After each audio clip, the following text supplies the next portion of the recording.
बंगाल के इन high voltage और विवादित चुनावों पर चलिए सीधे नजर डालते हैं। दांव पर बिल्कुल 294 सीटें हैं।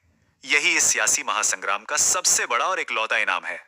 लेकिन इतने बिल्कुल विपरीत दावों के बीच आखिर इन सीटों का असली सिकंदर कौन बनेगा?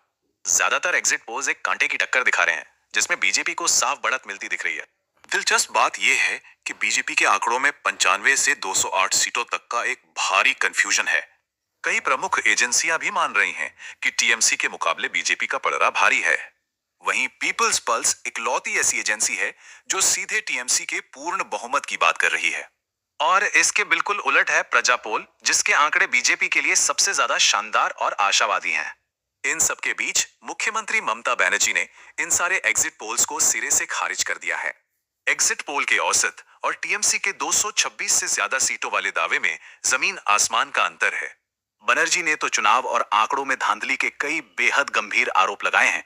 उनका सबसे बड़ा दावा है कि केंद्रीय बलों ने सीधे अमित शाह के इशारे पर एजेंट की तरह काम किया। दूसरा आरोप, मीडिया को पैसे दिए गए ताकि वो गलत आंकड़े दिखाकर टीएमसी कार्यकर्ताओं का मनोबल तोड़ सकें।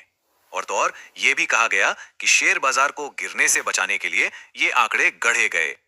लेकिन विश्लेषक चेतावनी दे रहे हैं कि यहाँ की ढांचागत जटिलताओं के कारण अभी कोई पक्का निष्कर्ष न निकालें।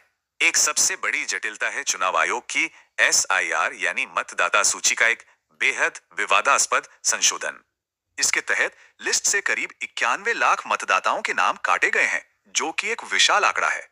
इसी बात को लेकर टीएमसी अब बीजेपी पर सीधे तौर से कड़े राजनीतिक हमले कर रही है। सच तो यह है कि 91 लाख वोटर्स के हटने का जमीनी असर क्या होगा, ये कोई नहीं जानता। तो क्या ये विवादित पोल्स और हटाए गए वोटर्स इस चुनाव के असली जनादेश को पूरी तरह पलट देंगे?